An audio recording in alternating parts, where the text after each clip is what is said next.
estableciendo, explicando las vías, las maneras mediante las cuales la ciudadanía puede establecer quejas, reclamaciones. Y yo creo que en los últimos años esto ha crecido exponencialmente. Las personas cuando sienten que se vulnera algún derecho acuden a la Fiscalía. Lo primero que yo tendría que preguntar, vamos a las listas de nuevo, si existe en el país toda esta cantidad de personas desaparecidas, ustedes deben haber en la Fiscalía, fiscal Reyes Blanco, recibido muchísimas personas reclamando dónde están estos ciudadanos. Dígame si esto ha sido así, confírmeme. Sí, le confirmo lo que usted decía de los canales de comunicación que tiene la Fiscalía con el pueblo, de las posibilidades que tiene el pueblo de comunicarse, de denunciar hechos delictivos, de denunciar posible actuación incorrecta de algún órgano, organismo de la administración del Estado. Y le confirmo, por ejemplo, en el año 2020, en plena pandemia, la Fiscalía atiende a más de 129.000 personas en todo el país. En este año 2021, la atención en el primer semestre supera los 49.000 personas acudiendo a nuestros órganos de la Fiscalía. Y a partir del día 12 de este mes de julio, por hechos asociados a los delitos cometidos el día 12, el día 11 también, pues se han producido, es decir, se han dirigido a la Fiscalía 63 personas. 63 personas. Mayormente la vía utilizada ha sido la presencial. Más de 30 personas han ido a los órganos de la Fiscalía de diferentes partes de las diferentes provincias a formular determinadas inquietudes, no relacionadas con desapariciones, sí relacionadas con detenciones, buscando información, porque en ocasiones desconocían dónde se encontraban, bueno, se les dio la información. ¿Alguien ha llegado a la Fiscalía de estas más de 60 personas diciendo, no sé dónde se encuentra mi familiar? Sí, hay personas que han dicho, sabemos que están en algún lugar, es decir, saben que están detenidas, saben que están en un establecimiento, pero quieren información de qué lugar están. ¿Y se han ido con la información después que van? ¿Cómo no? Se han ido con la información. ¿Todas las personas? Todas las personas han llevado la información, porque además hay una estrecha vinculación, hay una estrecha comunicación con los órganos del Ministerio del Interior. Nosotros requerimos la información e inmediatamente se le ha informado. Muchas de las personas han acudido para explicar, por ejemplo, que la persona estaba en el lugar de una manera casual, o para dar una información sobre determinado, inconformidad con la actuación de algún registro, alguna actuación, pero le puedo informar además a la población que en estos momentos en la Fiscalía se investigan 5 reclamaciones, si están radicadas, se tramitan 5 reclamaciones en las que se documenta para darle la respuesta, como siempre ha sido el estilo de trabajo de la Fiscalía. Pero en esas 5 reclamaciones, ¿ustedes saben dónde están esas 5 personas detenidas? Sí, le estoy hablando de reclamaciones que tienen que ver con inconformidades generales del proceso, no que tengan que ver con lugar de detención, es decir, con desconocer el lugar de detención. En estos momentos, ninguna de las reclamaciones de las que se han presentado a la Fiscalía está pendiente por definir el lugar donde está detenido la persona. Hay información y mucho más importante que los familiares lo conocen. Es decir, la comunicación inmediata con el familiar, porque además es uno de los derechos que tienen las personas de saber dónde están detenidas sus familiares y se le ha comunicado inmediatamente cuando lo han requerido. Ustedes, coronel, ¿qué procedimiento tienen para que los familiares conozcan? Esto lo hacen en las primeras 24 horas, lo hacen después, le dan la posibilidad al detenido. Concretamente ahora, ¿cómo ha sido en esta semana después del 11-12 de julio?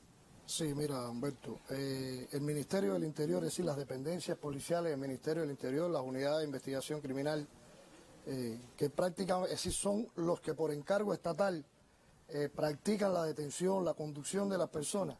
Cuando una persona es conducida a una unidad policial, lo primero que se hace es asentarlo en un libro de registro manual, sin los datos de la persona, dónde fue detenida, de dónde vino conducido, y una vez en la entidad policial se le elabora su acta de detención. Quiere decir que la persona está conociendo desde el primer momento el motivo por el cual está siendo conducido a la unidad. Después de eso viene un procedimiento expedito que puede ser en las primeras 24 horas de su primera declaración y de las medidas que, en dependencia del delito que se haya cometido, se puedan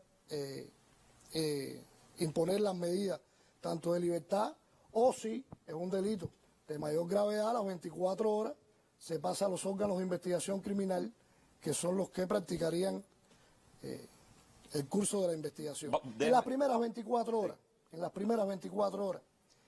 la familia generalmente conoce dónde se encuentra esta persona, porque además el Ministerio del Interior tiene un sistema automatizado que está entrelazado entre todas las unidades, que es un sistema de atención e información a la población, donde se asienta cada una de las personas que están detenidas. En este caso específico que estamos evaluando, todas las familias conocen dónde están sus detenidos. Categóricamente puedo asegurar que todas las familias se les ha informado, han concurrido a los lugares, se les ha dado atención, han entregado pertenencias como aseo personal y algunas otras. A veces hay quien fuma, le traen sus cigarros, medicamentos para algunos que tienen algún padecimiento muy puntual. Quiere decir que la información a las personas sobre el paradero de sus familiares, incluso a veces de amigos o vecinos, porque no hay personas que no tienen familia, ¿no? Está regulado, está establecido y es auditable además por los órganos de control de la Fiscalía. O sea, que ustedes le revisan eso. Ellos pueden revisar ese sistema. Y si existe alguna deficiencia, hay que rectificarla y se adoptan medidas también. Claro, porque toda persona que tú detienes tiene que estar asociado, por supuesto, a una denuncia, a un presunto hecho delictivo, o es una persona que se detuvo precisamente infragante en la comisión del acto delictivo. Déjeme regresar al inicio de lo que usted decía. Cuando la persona llega a la policía, está detenida, lo primero que se hace es registrarse. Registrar a la persona, lo primero que se hace. Exacto. La persona que lo conduce explica el motivo por qué lo trae. Si es el patrullero. Detener puede cualquiera. Puede ser que una persona, un ciudadano normal, vea a un individuo cometiendo esto, lo puede detener y trasladarlo a una unidad de la policía. Y desde que llega ahí, el primer encuentro con las autoridades es identificar a la persona que usted tiene delante. Cómo usted se llama, de dónde usted viene, dónde usted vive, y todo eso está registrado. Y todo eso se registra manualmente y en el sistema de atención e información a la población, que sí es automatizado. Por ambas vías, digital, o sea, en computadora y además en un libro. Correcto. Hay un instrumento jurídico que aquí lo tengo, que es la Convención Internacional para la Protección de todas las personas contra las desapariciones forzadas. Es de Naciones Unidas, repito, Convención Internacional, vamos a mostrarlo, ahí está. Lo pueden buscar en internet, Convención Internacional para la Protección de todas las personas contra las desapariciones forzadas. Es una norma internacional, los países pueden o no sumarse a ella, ser firmantes. Mi pregunta es, ¿Cuba es parte de esta convención, sí o no? Cuba es parte de esa convención y fue examinada en el año 2017 en las Naciones Unidas. Son reglas generales para los países que sean signatarios en cuanto a las desapariciones forzadas. A mí me gusta aquí el artículo 17, ahí lo vemos. Vamos a detenernos en el artículo 17. Tiene una serie de ideas generales que tienen que ver con la desaparición forzada. Quiero que ustedes me vayan comentando cómo Cuba implementa estas reglas universales en cuanto a, repito, la desaparición forzada. Vamos a verlo ahí. Nadie será detenido en secreto. Exacto. Como yo planteaba anteriormente, no existe en Cuba cárceles secretas, unidades secretas. No existe en Cuba ningún lugar donde usted pueda llevar un detenido fuera de los procedimientos y de las cuestiones que están establecidas en ley. Bueno, el Estado tiene que establecer las condiciones para impartirse las órdenes de privación de libertad. ¿Fiscal? Efectivamente.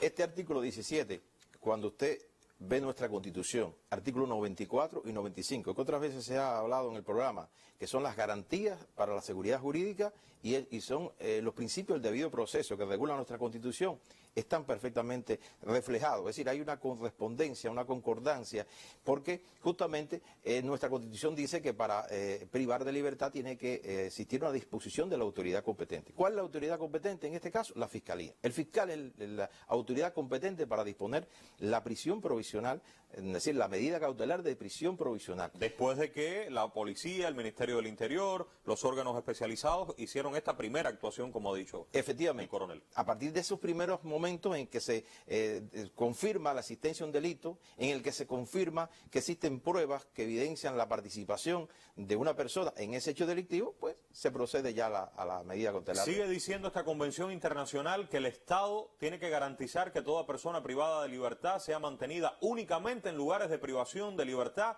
oficialmente reconocidos y controlados. Lo que usted ha dicho, que no puede ser en cualquier lugar desconocido, es el lugar establecido para ello y que la Fiscalía también lo controla. Tienen un departamento ustedes para eso. Perfectamente. Hay un departamento de control de la legalidad en los establecimientos penitenciarios que a través de visitas sistemáticas pues se comprueba que los locales de detención reúnan los requisitos, reúnan todas las condiciones que están establecidas en las leyes. La convención establece también, vamos a quedarnos ahí en el último inciso, que tienen que garantizar, el anterior, que tienen que garantizar, ahí está bien claro, la comunicación con la familia. Tienen que garantizar un abogado o cualquier otra persona de su elección, recibir visita con la sola reserva de determinadas condiciones establecidas por la ley. Y en el caso de un extranjero también a las autoridades consulares. ¿Eso está ocurriendo ahora, coronel? Eso está ocurriendo ahora. Es decir, en todos los lugares donde existen personas detenidas, sea unidades de la Policía Nacional Revolucionaria, sean unidades de la Dirección de Investigación Criminal, existe alimentación permanente. Existe tratamiento médico, servicio médico las 24 horas del día. Como norma, para ingresar a esos órganos se hace un chequeo médico a la persona y por supuesto tienen derecho a la representación letrada en su defensa. ¿Las personas que están detenidas después del día 11-12 ya tienen abogado algunas? No tienen abogados todos. Hay un número muy pequeño que ya se han ido personando los abogados a partir de que la Fiscalía ha ido decretando la prisión provisional para algunos, porque existen otros que fueron puestos en libertad a partir de la evaluación casuística de cada uno de los participantes y su participación en el hecho como tal, en el acto, en el desorden, en la alteración del orden, han sido puestos precisamente en libertad, siempre con una medida cautelar, por ejemplo la reclusión domiciliaria, porque eso le permite además a la persona que aún continuando acusado en el proceso no queda en un estado de indefensión y como establece la ley de procedimiento penal puede nombrar un abogado para su defensa y ese abogado tiene todo el derecho y tiene todas las facilidades para concurrir a los órganos de investigación criminal, a los órganos del Ministerio del Interior, de la Policía, en el caso que esté ahí y en los lugares donde se encuentren hoy, para revisar actuaciones, entrevistar a su defendido, participar en algunas acciones investigativas y de instrucción penal, proponer pruebas y la entrevista abierta, privada, además con la persona que representa. Hay un último inciso aquí en este artículo 17 de esta Convención Internacional, quiero verlo, que establece y cuál es la postura de Cuba, garantizar el acceso de toda autoridad e institución competente, facultada por la ley, a los lugares de privación de libertad, si es necesario, con la autorización previa de una autoridad judicial. O sea, es revisar el lugar, ¿no?, donde están estas personas. ¿Eso puede pasar, fiscal? Sí, cómo no, y forma parte incluso de los sistemas de trabajo normales, de la presencia de la Fiscalía en los establecimientos penitenciarios, se lo decía ahorita, otras autoridades que interactúan con el detenido, con el interno, y verifican el cumplimiento de todos sus derechos y sus garantías. Yo en relación con el tema que se había explicado el coronel, quería apuntar que el hecho de que las personas, es decir, que todos los acusados están ya en capacidad y con posibilidad de nombrar sus abogados. El hecho de que no tengan abogados algunos se debe a un tema propiamente de elección de ellos. Debemos recordar que la Constitución estableció que desde el inicio del proceso penal ya existe el derecho a la defensa y a nombrar abogados. Bueno, las razones por las cuales en este momento lo explicaba el coronel. Estamos en una etapa muy inmediata, apenas se han iniciado los procesos penales, algunos, otros ya han estado un poco más avanzados en dependencia de la figura delictiva y el tipo de procedimiento que se emplee, pero que todos están en capacidad y en condiciones de nombrar sus abogados para su defensa. Vamos a regresar. Creo que estos argumentos son muy importantes, pero las listas existen. Y no pocas personas se hacen eco de una lista, de varias listas de desaparecidos en Cuba. Aquí uno encuentra, vamos a verlas de nuevo, algunos nombres con un solo apellido. Ustedes tienen las listas, coronel, fiscal, ustedes las han visto. Sí, cómo no. Ustedes están buscando a estas personas, las han buscado. ¿Qué pasa, por ejemplo, cuando encontramos un nombre como el 61, que es un nombre y un solo apellido? ¿Se puede encontrar a esa persona? Es muy difícil en 11 millones de cubanos, encontrar un nombre y un apellido, sin un número de carnet de identidad, sin una provincia de residencia, sin siquiera el sexo que pueda tener la persona, es muy difícil encontrar a una persona. De todas formas, nosotros continuamos buscando, revisando los controles. Todos los compañeros del Ministerio del Interior involucrados en esta tarea estamos trabajando arduamente a fin de poder determinar realmente si la persona existe. No obstante, sí podemos decir que hemos ido apreciando una lista manipulada, una lista que, como decía al principio de su intervención el fiscal, es una lista que realmente pierde seriedad, pierde un sostén, pierde solidez a partir de la falta de datos, y que además hay muchas personas que sí ya hemos comprobado que nunca han sido detenidas ni nunca han sido entrevistadas siquiera por el Ministerio. O sea, que tenemos personas que no se pueden identificar porque es un nombre y un apellido. Exacto. Pocos datos. 2, tenemos personas que nunca han sido detenidas en esta semana, en este curso. Ajá, esa es otra variable. Pero también hay personas que sí estuvieron detenidas, usted me ha estado explicando eso, pero que ya con ellos ha habido una decisión. ¿Cuáles pueden ser esas decisiones? Sí, dentro del grupo de personas que han estado detenidas se han puesto en libertad porque se ha comprobado que no han tenido participación delictiva. Se ha impuesto multas, nosotros denominamos multas administrativas, porque se ha considerado que la conducta cometida puede ser perfectamente corregida con una multa administrativa. Hay otro grupo de acusados que están dentro del proceso penal con una medida cautelar no detentiva. Puede ser una medida de fianza, una medida de reclusión domiciliaria o de obligación contraída en acta de presentarse ante las autoridades.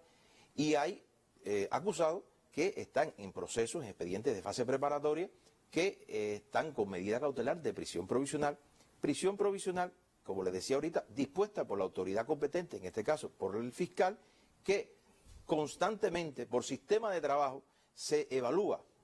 Puede ser que el abogado solicite una variación de la medida y se evalúa, pero también de oficio la Fiscalía, como sistema, evalúa periódicamente la pertinencia de mantener o no esta medida cautelar de prisión provisional. Bueno, quiero que vengan conmigo, acompáñenme, y vamos a detenernos, porque el punto está aquí en detenciones que son ilegales, ya han explicado los dos invitados, no es el caso, y el punto está en desaparecidos.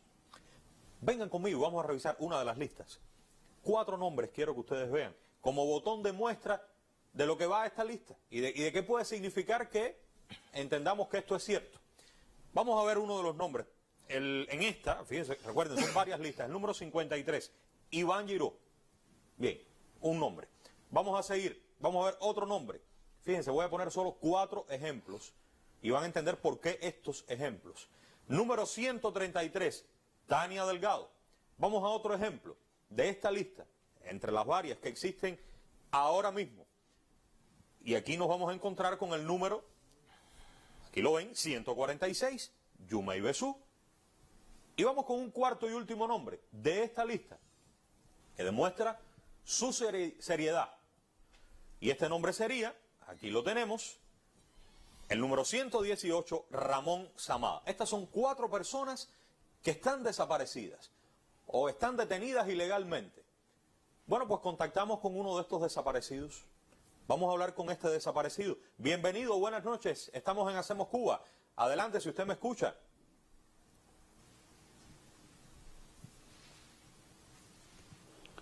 Muchas gracias, Humberto. Buenas noches.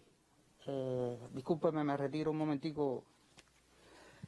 Soy Samada, Ramón Samada. En estos momentos ocupo la responsabilidad de coordinar y presidir como presidente del ICAI. Y le doy las gracias porque varios compañeros y familiares me han llamado preocupados por unas noticias de desaparición sobre mí y sobre algunos compañeras y compañeros muy valiosos también, de Iván, Yumei y Tania. Y lo único que deseo decir es que nosotros estamos aquí en el ICAI, ahora mismo estamos en esta sala histórica de proyección del 7º piso del ICAI, que nos hemos mantenido trabajando muchísimo.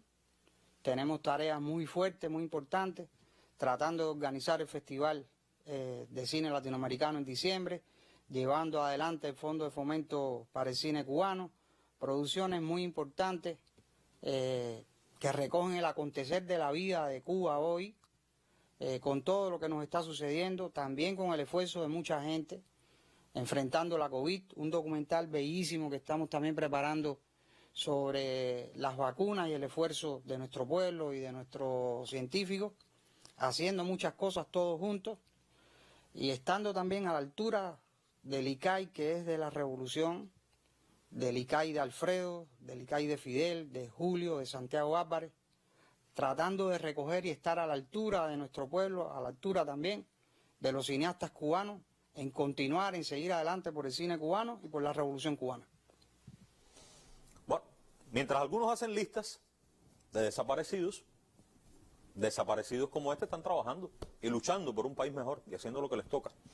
Hay un segundo tema sobre el que quiero, con mis invitados, abordar algunas cuestiones. Tiene que ver con la tortura, porque fíjense, una matriz es desaparecidos en Cuba, otra matriz, torturados en Cuba.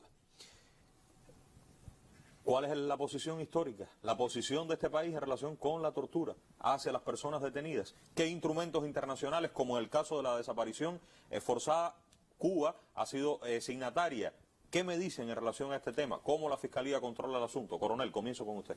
Bueno, nosotros también somos firmantes de la Convención contra la tortura, las penas, los tratos crueles e inhumanos y degradantes de las Naciones Unidas.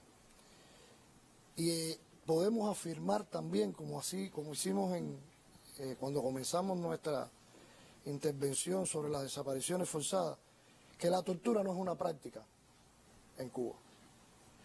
Y si nos remontamos a los primeros años de la revolución, tenemos el ejemplo de nuestro comandante en jefe con los detenidos que invadieron incluso este país.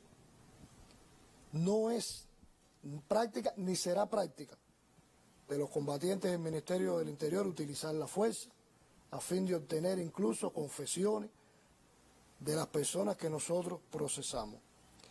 Yo decía ahorita que en las unidades nuestras de investigación existe todo un sistema de atención a la persona. Eso mismo existe igual en los centros penitenciarios, en el que reciben una atención e incluso que le permita posteriormente reinsertarse a la sociedad a todas estas personas que de una manera u otra delinquen. Se ha hablado mucho sobre el tema de me coaccionaron para que declarara. Tenemos que partir del principio de que la declaración del acusado no constituye prueba en el proceso penal. Por tanto, los compañeros que se dedican a esta actividad dentro del Ministerio del Interior tienen la preparación necesaria para poder intercambiar, persuadir, convencer, pero nunca utilizar la coacción, la fuerza, el miedo, la agresión física para lograr la confesión de una persona. Ustedes que, fiscal, están visitando los establecimientos, ustedes se entrevistan con las personas que están detenidas. Por supuesto. Pero están en compañía, por ejemplo, de los oficiales, de los combatientes del Ministerio del Interior. Digamos, si alguien ha sido víctima de una actitud, de una conducta de este tipo, ¿no tiene la posibilidad de decírselo a ustedes? ¿O ustedes sienten que puede esa comunicación fluir? Hábleme de esto. Mire, le decía que a partir del incremento de los procesos en estos días, pues la presencia también de los fiscales en los lugares de detención y de procesamiento de series de investigación se ha incrementado. Eso también a partir de que nosotros nos interesa conversar con el acusado, porque detrás de esa conversación pues, conocemos motivaciones, explicaciones y de alguna manera contribuimos a perfeccionar el trabajo y a profundizar en la investigación de los asuntos. Por tanto, es una oportunidad que tienen los fiscales de estar a solas con los detenidos. Es decir, es un lugar de entrevistas donde hay un diálogo, generalmente fluye un diálogo de conversación, de indagación, el fiscal preguntando por lo que le decía, por motivaciones, por cuestiones incluso no propiamente del proceso. Al fiscal le interesa si esta persona tiene hijos, si tiene familia, quién pudiera estar preocupado por su detención, las motivaciones, los antecedentes que puede haber tenido. Y la persona generalmente tiene intereses relacionados con sus derechos, sus garantías, las expectativas que pudiera tener del proceso. Entonces, por eso le decía que más que un interrogatorio, que no es función de la Fiscalía interrogar en ese momento, es un diálogo que fluye en unas condiciones propicias para, si existiera alguna preocupación, si existiera alguna denuncia de estas personas, pues la pueden transmitir a la Fiscalía y la Fiscalía disponer la investigación de este tipo de denuncias. Vamos a ver también, porque existe una convención, un instrumento internacional del cual Cuba igualmente es signataria, como en el caso de las desapariciones forzadas. Quiero mostrarlo. Tiene un artículo que es muy gráfico, muy ilustrativo, que está hablando de, ahí lo ven, Convención contra la tortura y otros tratos o penas crueles, inhumanos o degradantes. Cuba es parte, coronel, también. Es Estado parte. Es Estado parte. Dice aquí, primer artículo, a los efectos de la presente convención, se entenderá por tortura, miren, aquí está el concepto, ¿qué es tortura? Todo acto por el cual se inflinja intencionadamente a una persona dolores o sufrimientos graves, ya sean físicos o mentales, con el fin de obtener de ella o de un tercero información o confesión. Lo que usted acaba de decir. Eso no es práctica. No es práctica.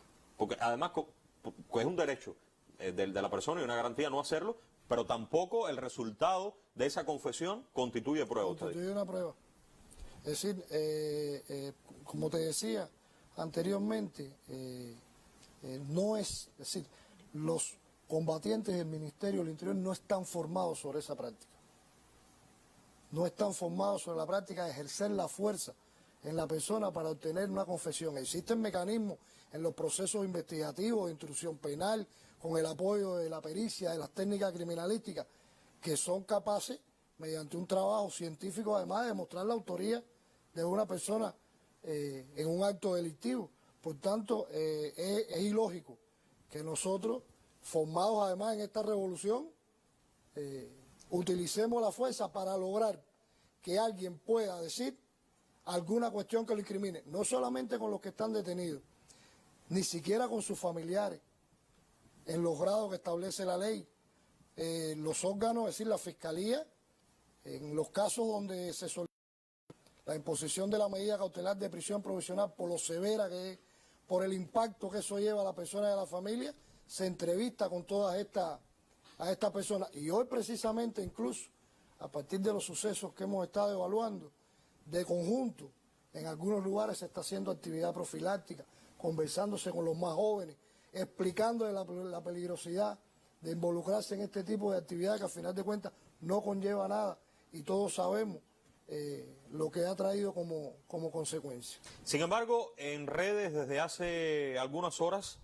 coronel, fiscal, estamos viendo que crece una tendencia a partir de la declaración de un joven, lamentablemente un joven, que está hablando de prácticas que no se parecen a lo que usted está diciendo. O sea, un joven que está hablando de torturas, de vejaciones, está hablando de situaciones muy complejas que vivió en uno de estos establecimientos.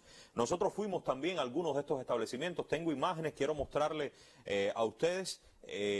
Tengo imágenes de este establecimiento, incluso del cual está hablando el joven, en el Cotorro, en el que se conoce como el Vivac, ambos aquí en la capital, el coronel, ¿no? No, el Vivac, esa es la prisión de jóvenes del Cotorro, que se encuentra ahora vacía y se está utilizando también como un centro de procesamiento. Sí.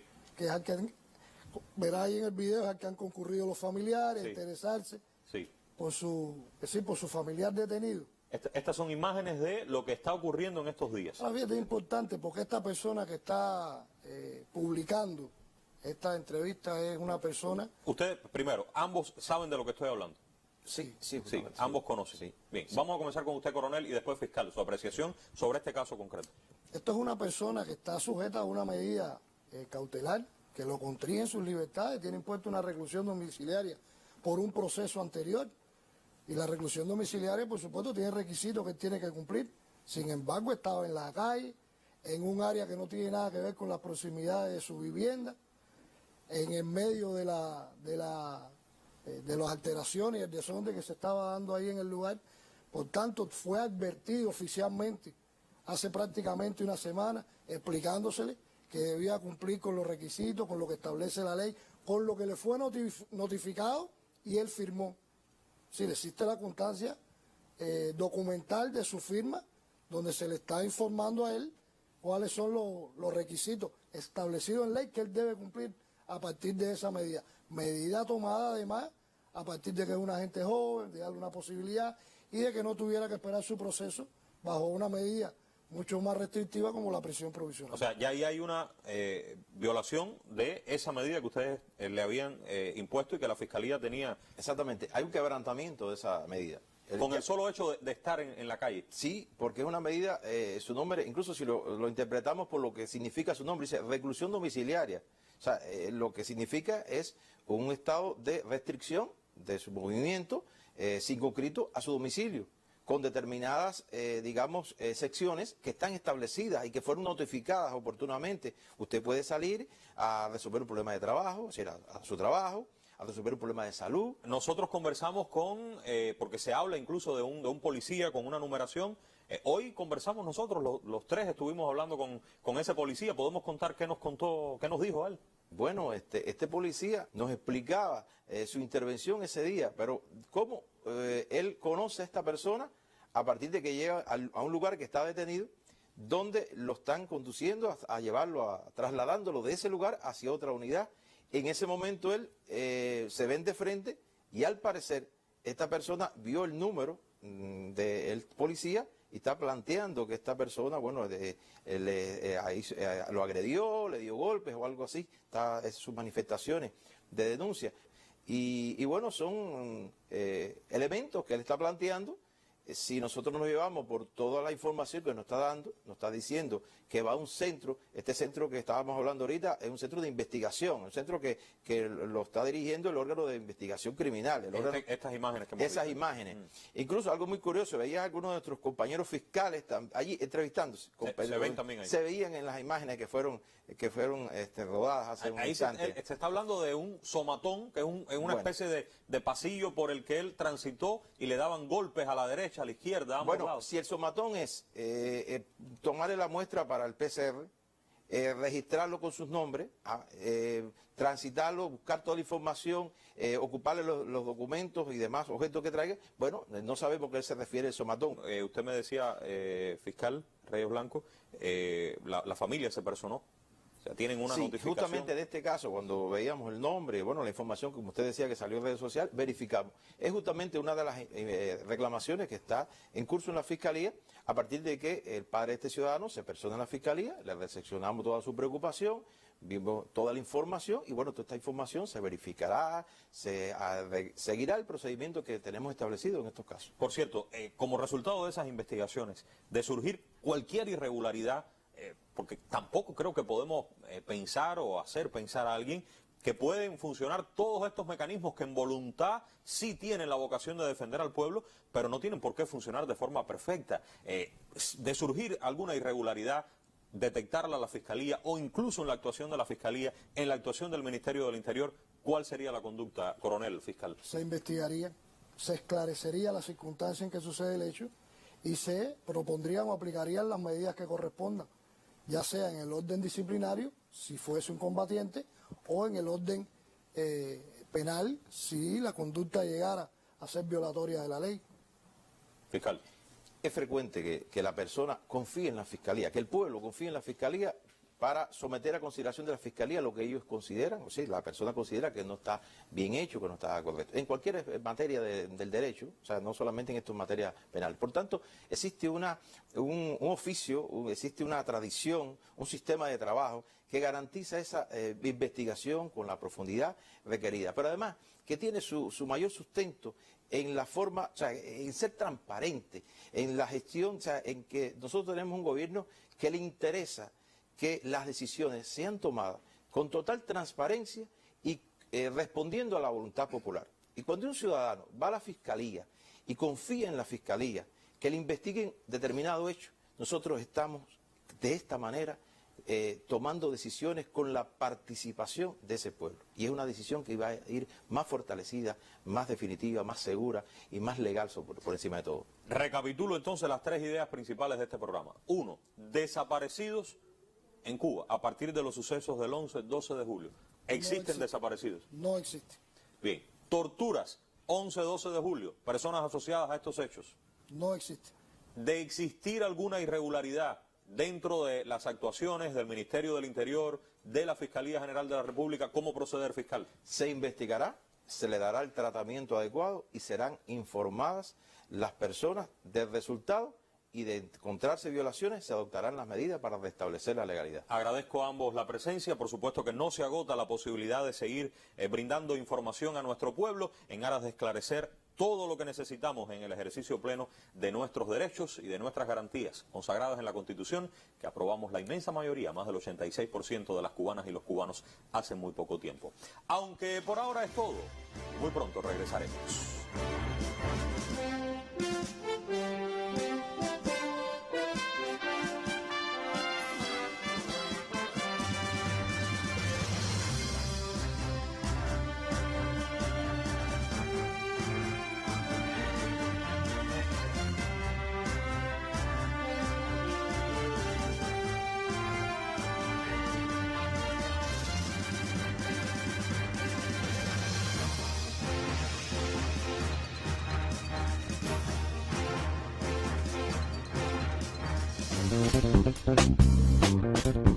Programación de verano en Cubavisión. Dos equipos se enfrentan para demostrar sus conocimientos y claro, será una sorpresa XL. Miércoles 2:45 de la tarde. Por Cubavisión, que va por todos. Consejos a la familia para la prevención de la COVID-19. Cada etapa de la vida de un niño requiere cuidados y atención por parte de la familia. En los mayores de 1 año se orienta usar el nasobuco. En caso de ser necesario su uso en menores de 2 años,